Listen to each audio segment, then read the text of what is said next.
Merci beaucoup. Great to be back home. I call this home because it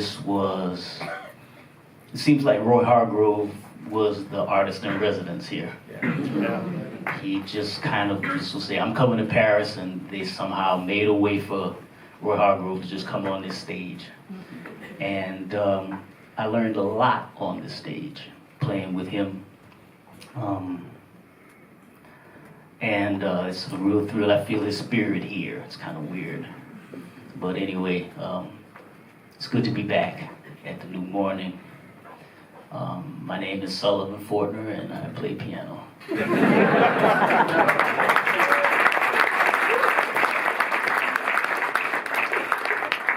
I try to anyway.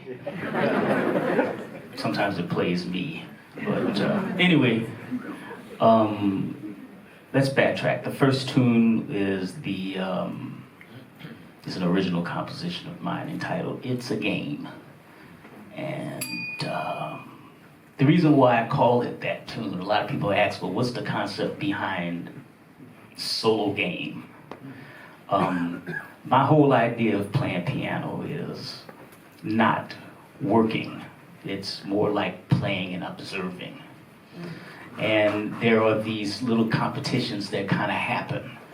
And sometimes I win. Sometimes I win the game that I set before myself, and sometimes I lose the game that I create. But the object of it is that it's supposed to be fun, and music is supposed to be fun and full of joy and happiness.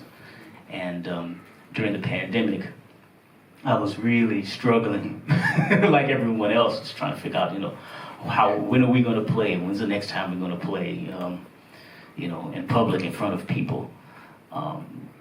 So my whole concept of playing piano and writing and whatever is just creating little games for myself, rather than, and trying to create obstacles and trying to figure out how to climb through those obstacles and back myself into corners and how do I get out of those corners. And so that's the concept behind this album. And that's the concept behind that tune. So that was It's a Game. The second tune I played was a Jelly Roll Morton composition entitled The Pearls. Yeah. And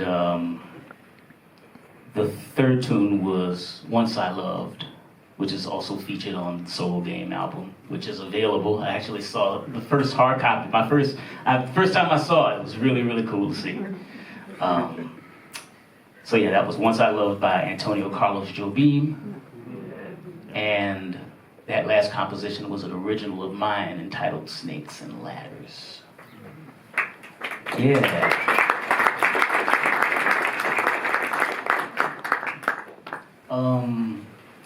I normally don't like to talk before I play a ballad, but I have to tell you the story. So when I recorded the acoustic side of the album, Fred Hirsch, who produced it, sat in the sound booth, and he was like, I want you to play I Didn't Know What Time It Was.